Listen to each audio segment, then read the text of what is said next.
what's going on? 819S here. Today I want to talk about some Japanese police stories, some encounters I've had with the police.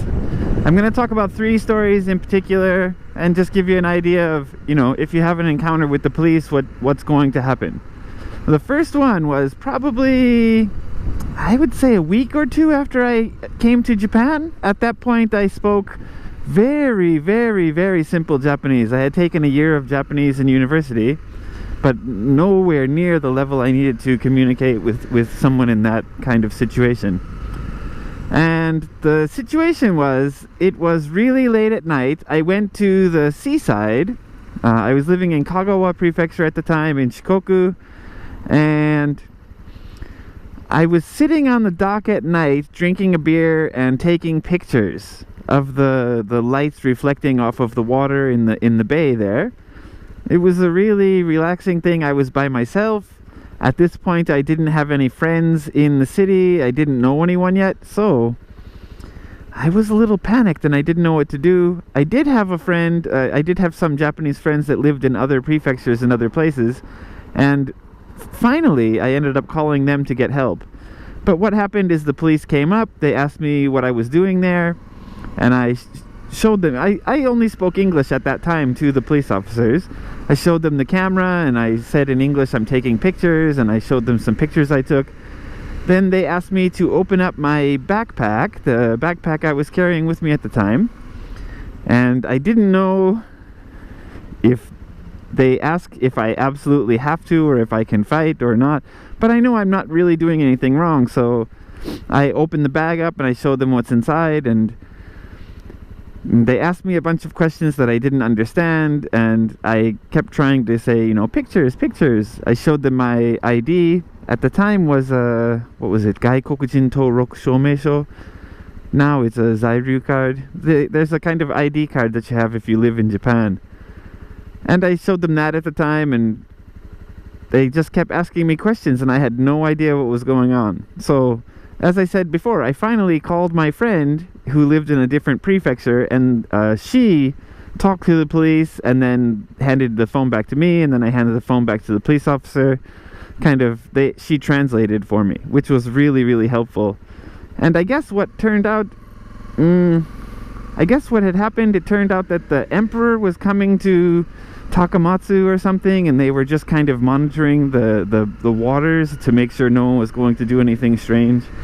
I don't know how credible that is. It seems a little bit strange to me, but Kagawa and Takamatsu are pretty far away, or Marugame, where I was at the time, are pretty far away. But anyways, finally the police just said it's not good to be here at night, like the bay or the dock that I was sitting on. So after that I never really went back there at night. I had a little bit of a feeling that it wasn't okay, considering the fact that there was no one else there at that time, and in the daytime it's where the ferry is and like fishing boats and stuff like that. So that was my first encounter. It was just me being, I don't know, me being silly in a way.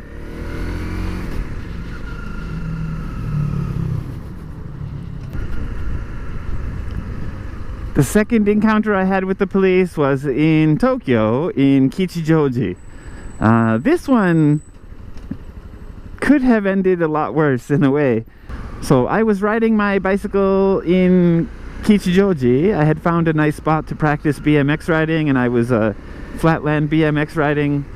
And at that time, of course, I'm not drinking because, I'm practicing. I want to maintain good balance and do my tricks and stuff like that. And I finished riding. It must have been 11 o'clock, 11:30, kind of late at night. So finally I decided to go home and stopped at the convenience store, grabbed a can of beer, and started to ride home. The policeman was waiting at the corner because I kind of knew this. In Tokyo, the police are always checking for people who don't have a light on their bicycle, and they're also checking for the registration sticker to see if the bicycle is stolen or not. And they wait on street corners, and they wait, in fact I've seen police wait behind bushes and stuff like that for bicycle riders to come by without a light. Then they pounce out and you know, question you about what's going on. So I had a beer in my hand, I'm riding, the front light on my bicycle didn't work, the batteries were dead. It happened recently to that situation. The rear light was on and it was flashing, and when I pulled up, the police officer kind of jumped in my path and stopped me. And I, you know, at the time I spoke Japanese a lot better, but I still really only spoke English to the police officer, and I'll explain that in a minute. So at the time he stopped me and I said, "Oh, what's wrong?" in, you know, big animated English, and he pointed at the can of beer, and I was drinking it at the time, it was open, and I said, "Oh, beer, kampai," and it's like saying cheers and kind of fake like tapping my glass with the police officer. And of course he didn't find that amusing, and you know, he said no, something like that, really bad English. And so I slammed it. I just drank the rest of it really quickly, and then threw it in the waste bin. Near where he had stopped me there was a vending machine, so I threw the can out in the vending machine place right next to where we were. Then he asked, you know, "Where's your light?" And I said in English again, no batteries, and I pushed the button and showed him it didn't turn on. Then he asked, "Where's the registration sticker?" And I said, no, America. And he looked at the backlight and said, "Okay," and he said like, "Be safe," or something like that, and let me go. At that time, the laws were not as strict for drinking alcohol and riding a bicycle. So maybe 2 years or 3 years after that incident, the laws tightened up, and the police will now bust you for that. They may do a like alcohol test, like a breathalyzer or a blood test, if they suspect that you're drunk. And I think the fine is up to around $3,000 for being drunk on a bicycle. It's, I think, up to $10,000 or something like that for being drunk in a car or on a motorcycle. So it's pretty severe, and I was pretty fortunate. So the technique I used is called a gaijin smash. I didn't know this name for it either at the time, but I guess it's a pretty common thing that a lot of non-Japanese people do when they encounter the Japanese police. What you do is basically speak English. You get all big and animated and loud. You don't have to be like really loud, but you just kind of make a little bit more noise than an average Japanese person would, like, "Hi officer, how are you?" and kind of get all animated about it, and they realize that you don't speak Japanese. The funny thing is, when they ask you like, "What's that?" and you say, "It's a beer," "Where's the bike from?" "It's from America." It's like, well, I'm answering your question, so I actually do understand Japanese. But a lot of police don't kind of pick up on that in the situation, which is a little interesting, I think. The third encounter I had was really strange and surprising to me, and kind of changed the way I see the police in Japan. I found a lady passed out on the street, and it was near a university, and university students were walking past this passed out woman, kind of stepping over her and laughing at her and joking about maybe stealing her wallet or something like that. You could see the young people walking by acting really atrocious towards her. She had no idea, because she was actually passed out. She had no consciousness. And I was really worried about her. I have no idea who she was, of course, but I just think, you know, you got to help your fellow citizens. So I went down to the police box. In Japan, there are little tiny police stations all over the city. They're called kobans, and usually there are police in them. At night, in more like local rural areas, there might not be a police officer in the box at night, but in a place like in front of a university where there's students walking around kind of late at night, the police are there pretty late at night also. So in this case, the woman was passed out. There were police in the police box, so I went and called the police and had them come over. I walked with them to the place, and this time I spoke Japanese because I wanted them to come. I wanted them to come and take a look at this lady. I didn't want to just say it and walk away. So I walked with the police officer and I showed where she was. She was kind of sprawled out on the sidewalk. and her bag was laying there, and the zipper was open, and there was like her keys and her wallet and stuff were kind of all spread out. To me, it almost looked like she was thrown out of a car, like somebody pulled over, opened the door, threw her out, closed the door, and drove away. Like, it looked really wild. And then the police officer spent probably 30 or 35 minutes interviewing me. And that was where I realized, that the people don't always want to call the police because it gets them involved in the situation in Japan. Like, a lot more than they might be comfortable being involved. In my case, I was only trying to help this lady. I have no idea who she was. The police were asking me, how do you know this lady? What time did you see her initially compared to what time it is now? Did you take anything from her? Where were you coming from? What time did you finish work? What time? It was just constant barrage of questioning, and I had already spoken Japanese, so I couldn't really get out of it with a gaijin smash. I couldn't really just like feign ignorance and pretend that I didn't speak Japanese, so that was it. I was interviewed for a really long time, and all I wanted to do was say, hey guys, help this lady who's in trouble. I'm going home from work now. And I couldn't. It was bizarre to me.